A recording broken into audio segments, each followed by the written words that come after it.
창백한 가로등 불빛이 새벽의 여의도를 적시고 있었다. 빌딩 숲 사이로 간간히 택시의 주황색 불빛만이 덧없이 스쳐 지나갈 뿐 거리는 아직 깊은 잠에 빠져 있었다.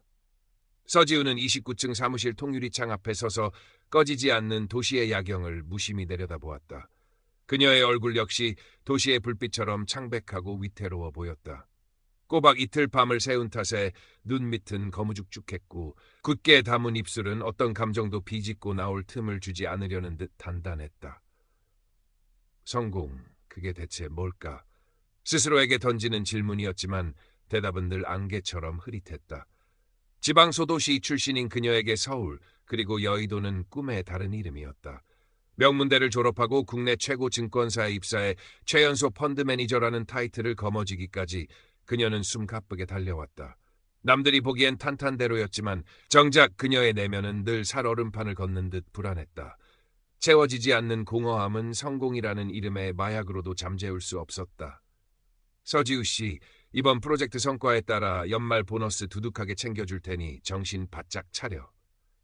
회의실을 나서는 최경환 부장의 목소리가 귓가에 맴돌았다. 그의 말은 언제나 실적이라는 날카로운 칼날이 되어 지우의 목덜미를 겨누었다. 그녀는 다시 한번 야경을 향해 긴 한숨을 내쉬었다. 몇 년 전 가장 친했던 친구 유진을 불의의 사고로 잃은 후부터였을까. 삶의 허무함은 불쑥불쑥 고개를 쳐들었고 성공이라는 목표만이 그 감정으로부터 도망칠 유일한 탈출구처럼 여겨졌다. 유진의 마지막 모습, 병원 복도에 울려 퍼지던 날카로운 기계음, 그리고 싸늘하게 식어가던 친구의 손. 지우는 애써 고개를 저었다. 지금은 감상에 빠져 있을 때가 아니었다. 사무실을 나선 지우는 텅 빈 복도를 걸어 엘리베이터 앞에 섰다. 새벽 3시. 이 시간까지 회사에 남아있는 사람은 그녀뿐인 듯했다. 엘리베이터 문이 열리고 익숙한 기계음과 함께 하강이 시작되었다. 어지럼증이 밀려왔다. 어제부터 시작된 현기증이었다. 수면 부족과 극심한 스트레스 탓이리라. 대수롭지 않게 여기며 휘청이는 몸을 바로잡았다. 괜찮아. 거의 다 왔어. 스스로를 다독이며 1층 로비로 나섰다. 싸늘한 새벽 공기가 훅 끼쳐왔지만 오히려 정신이 맑아지는 듯했다. 택시를 잡으려 손을 흔들던 그때 다시 한번 현기증이 지우를 덮쳤다. 이번에는 이전보다 훨씬 강렬했다. 세상이 빙글 도는 듯했고 발밑이 꺼지는 듯한 느낌과 함께 그녀는 그대로 차가운 아스팔트 위로 쓰러졌다. 흐릿해지는 의식 속에서 멀리서 다가오는 택시의 불빛만이 부서지는 별처럼 아득하게 보였다. 정신을 차렸을 때 지우는 자신이 허공에 떠 있다는 기묘한 사실을 깨달았다. 아래를 내려다보니 구급대원들이 자신의 몸에 응급처치를 하고 있는 모습이 보였다. 방금 전까지 자신이 누워있던 바로 그 자리였다. 믿을 수 없는 광경에 혼란스러웠지만 이상하게도 두렵거나 고통스럽지는 않았다. 마치 잘 짜인 연극의 한 장면을 무대 위에서 내려다보는 관객이 듯한 기분이었다. 그때 저 멀리서 부드럽고 따스한 빛이 다가오는 것이 느껴졌다. 빛은 점점 더 강렬해졌지만 눈이 부시지는 않았다. 오히려 온 세상을 감싸는 듯한 평화로움과 안전함이 밀려왔다. 빛 속에서 누군가의 형상이 어렴풋이 나타났다. 돌아가신 할머니였다. 생전에 늘 지우를 따뜻하게 안아주시던 바로 그 미소였다. 지우야, 애썼다. 이제 괜찮다. 할머니의 목소리는 바람 소리처럼 부드럽게 지우의 영혼을 감쌌다. 그 목소리를 듣는 순간 지우는 오랫동안 억눌러왔던 모든 감정들이 한꺼번에 터져 나오는 것을 느꼈다. 슬픔, 외로움, 두려움, 그리고 알 수 없는 그리움까지. 하지만 그 모든 감정들은 할머니의 따스한 빛 속에서 눈 녹듯 사라지고 대신 형언할 수 없는 깊은 평화와 사랑만이 가슴 깊이 차올랐다. 마치 오랫동안 잃어버렸던 고향에 돌아온 듯한 안도감이었다. 저는 죽은 건가요? 지우의 물음에 할머니는 그저 미소 지을 뿐이었다. 그리고는 부드러운 손짓으로 지우의 주변을 가리켰다. 지우는 그제야 자신이 빛으로 가득한 공간에 와 있음을 알았다. 그곳에는 말로 표현할 수 없는 아름다운 색채와 감미로운 음악이 흐르고 있었고 모든 존재가 서로 연결되어 하나로 존재하는 듯한 경이로운 느낌이 들었다. 경쟁도 질투도 미움도 없는 오직 순수한 사랑과 이해만이 존재하는 공간이었다. 모든 것은 연결되어 있단다. 네가 뿌린 작은 씨앗 하나가 세상을 아름답게도 또 아프게도 할 수 있지. 할머니의 목소리가 다시 들려왔다. 너는 아직 할 일이 남아있단다. 돌아가서 내 안의 빛을 나누어 주렴. 사랑으로. 그 말을 끝으로 할머니의 형상은 다시 빛 속으로 스며들듯 사라졌다. 지우는 아쉬움과 함께 어떤 강한 이끌림을 느꼈다. 다시 돌아가야 한다는, 아직 끝이 아니라는 강렬한 예감이었다. 눈을 떴을 때 지우의 코끝을 찌른 것은 익숙한 병원 특유의 소독약 냄새였다. 희미한 형광등 불빛 아래 낯선 천장이 보였다. 몸을 움직이려 했지만 온몸이 천근만근 무겁고 욱신거렸다. 정신이 드세요? 간호사의 목소리가 들렸다. 지우는 천천히 고개를 김겨 간호사를 바라보았다. 여기가 어디죠? 병원 응급실이에요. 길에서 쓰러지신 걸 행인이 발견해서 신고해 주셨어요. 과로로 인한 쇼크와 급성 심정지였어요. 정말 운이 좋으셨습니다. 심정지. 그 단어가 지우의 머릿속을 맴돌았다. 그렇다면 조금 전에 그 경험은 대체 무엇이었을까? 꿈이었을까? 하지만 너무나도 생생했다. 할머니의 따뜻한 미소, 빛으로 가득했던 공간, 그리고 가슴을 울렸던 그 목소리까지. 지우는 며칠간 병원 신세를 졌다. 각종 검사가 이어졌고 의사는 과로와 극심한 스트레스가 원인이라며 충분한 휴식을 권했다. 회사에는 병가를 냈고 핸드폰도 꺼둔 채 오롯이 자신만의 시간을 가졌다. 그 시간 동안 지우는 끊임없이 그날 밤의 경험을 되새겼다. 꿈이라고 하기에는 너무나도 강렬했고 현실이라고 하기에는 믿기 어려웠다. 하지만 한 가지 분명한 것은 그 경험 이후 무언가 자신의 안에서 크게 달라졌다는 사실이었다. 퇴원 후 지우는 익숙했던 여의도로 돌아왔지만 모든 것이 낯설게 느껴졌다. 하늘을 찌르듯 솟아있는 빌딩들도, 바쁘게 오가는 사람들의 모습도, 심지어 자신이 그토록 갈망했던 성공이라는 단어조차 이전과는 다른 의미로 다가왔다. 예전에는 그저 차갑고 경쟁적인 공간으로만 느껴졌던 도시가 이제는 그 안에서 살아가는 수많은 사람들의 삶의 터전으로 보이기 시작했다. 길가의 작은 꽃 한 송이, 공원에서 제잘거리는 아이들의 웃음소리, 노을 지는 한강의 아름다운 풍경들이 새삼스레 가슴 깊이 와닿았다. 회사에 복귀하자 최경환 부장은 기다렸다는 듯이 지우를 몰아세웠다. 서지우 씨, 몸은 좀 괜찮나?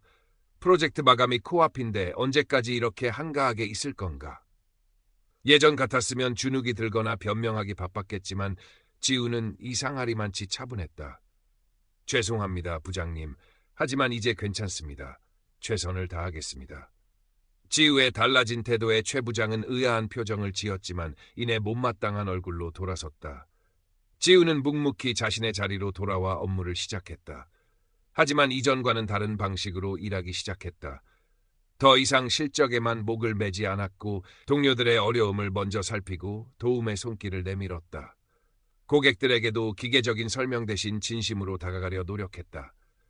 지우야, 너 진짜 괜찮은 거야? 안색이 많이 좋아졌네.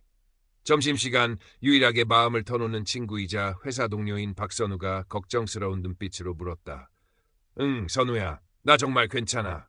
아니, 전보다 훨씬 더 좋은 것 같아. 지우는 희미하게 미소 지으며 대답했다. 선우는 그런 지우의 모습이 낯설면서도 어딘지 모르게 편안해 보인다고 생각했다. 지우는 선우에게 그날 밤의 경험을 전부 털어놓을 수는 없었지만 자신이 무언가 중요한 것을 깨달았다고 애둘러 말했다. 가끔은 모든 걸 내려놓고 주변을 둘러보는 것도 필요한 것 같아. 우리가 놓치고 사는 게 너무 많더라고. 선우는 지우의 말에 고개를 끄덕였다. 최근 지우에게서 느껴지는 따뜻함과 여유가 그녀에게도 좋은 영향을 주고 있었다. 한편 지우의 변화는 최 부장과의 갈등을 더욱 심화시켰다. 지우가 예전처럼 공격적으로 실적을 올리지 못하자 최 부장의 질책은 날이 갈수록 심해졌다. 서지우 씨, 지금 자선 사업하나? 회사는 자선 단체가 아니야. 실적으로 보여주지 않으면 아무 소용없다고. 회의실에 최 부장의 고함 소리가 울려 퍼졌다. 동료들은 숨을 죽였고 몇몇은 안타까운 눈빛으로 지우를 바라보았다. 하지만 지우는 담담했다. 부장님 말씀도 일리가 있습니다. 하지만 저는 실적만큼이나 중요한 가치가 있다고 생각합니다. 고객과의 신뢰, 동료들과의 협력, 그리고 우리가 하는 일이 세상에 어떤 영향을 미치는지에 대한 고민 같은 것들 말입니다. 지우의 단호한 대답에 최 부장은 어이가 없다는 듯 헛웃음을 터뜨렸다. 하지만 지우는 더 이상 그의 평가에 휘둘리지 않았다.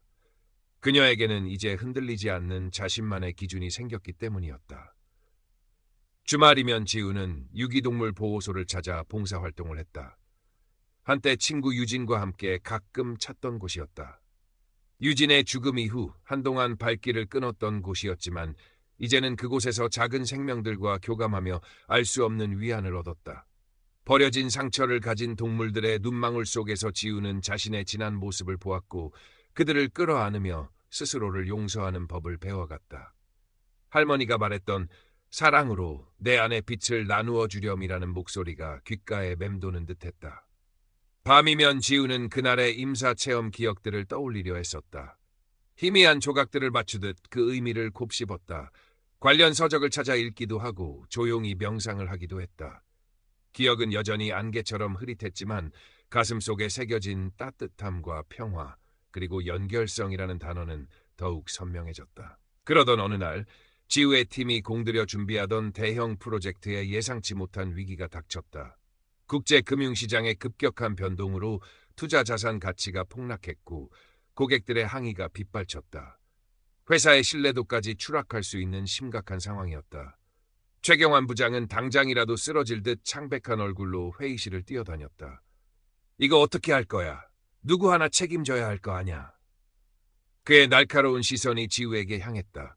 마치 모든 책임이 지우에게 있다는 듯한 눈빛이었다. 이전의 지우였다면 극심한 압박감과 두려움에 무너졌을지도 모른다. 하지만 지금의 지우는 달랐다. 그녀는 차분하게 상황을 분석하고 동료들을 다독였다. 부장님, 지금은 책임 소재를 따질 때가 아닙니다. 우선 고객들의 손실을 최소화하고 상황을 진정시키는 것이 급선무입니다. 말은 쉽지. 당장 뾰족한 수가 있냐고. 최 부장이 버럭 소리를 질렀다. 지우는 잠시 눈을 감았다. 그리고 임사체험에서 느꼈던 그 거대한 평화와 연결된 느낌을 떠올렸다. 모든 것은 연결되어 있다. 할머니의 목소리가 다시 한번 그녀의 마음을 울렸다. 우선 고객들에게 현재 상황을 투명하게 알리고 진심으로 사과드려야 합니다. 그리고 우리가 할 수 있는 모든 방법을 동원해서 손실을 줄일 수 있도록 노력해야 합니다. 단기적인 손해를 감수하더라도 고객과의 신뢰를 지키는 것이 장기적으로 더 중요하다고 생각합니다. 지우의 단호하면서도 진심 어린 말에 회의실 안의 분위기가 조금씩 바뀌기 시작했다. 몇몇 동료들이 지우의 의견에 동조하며 고개를 끄덕였다. 최 부장은 여전히 불만스러운 표정이었지만 뾰족한 대안이 없는 상황에서 지우의 의견을 따를 수밖에 없었다. 그날부터 지우와 팀원들은 밤낮 없이 위기 수습에 매달렸다. 지우는 솔선수범하며 고객들을 일일이 찾아가 사과하고 현재 상황과 대처 방안을 설명했다. 때로는 고객들의 거센 항의와 비난을 온몸으로 받아내야 했지만 그녀는 흔들리지 않았다. 진심은 통하는 법이라고 믿었다. 놀랍게도 지우의 진심 어린 노력은 조금씩 빛을 발하기 시작했다. 처음에는 분노하던 고객들도 지우의 솔직하고 책임감 있는 태도에 점차 마음을 열기 시작했다. 물론 모든 손실을 만회할 수는 없었지만 최악의 상황은 면할 수 있었다. 무엇보다 중요한 것은 이번 일을 계기로 팀원들 사이에 이전에는 없었던 끈끈한 유대감과 신뢰가 생겨났다는 사실이었다. 그들은 경쟁자가 아닌 함께 위기를 헤쳐나가는 동료가 되어 있었다. 프로젝트는 결국 기대했던 만큼의 성공을 거두지는 못했다. 하지만 지우는 후회하지 않았다. 오히려 그 과정에서 돈보다 더 소중한 것을 얻었다고 생각했다. 그것은 바로 사람들과의 진정한 연결, 그리고 어떤 상황에서도 자신의 가치를 지키며 살아갈 수 있다는 용기였다. 몇 달 후 지우는 회사에 사표를 냈다. 많은 사람들이 의아해했지만 지우는 평온했다. 최경환 부장은 끝까지 그녀를 이해하지 못하겠다는 표정이었지만 박선우는 그녀의 선택을 진심으로 응원해 주었다. 지우야, 네가 어딜 가든 뭘 하든 항상 행복했으면 좋겠다. 선우의 눈가에는 따뜻한 미소가 어려 있었다. 회사를 나온 지우는 작은 사회적 기업에 합류했다.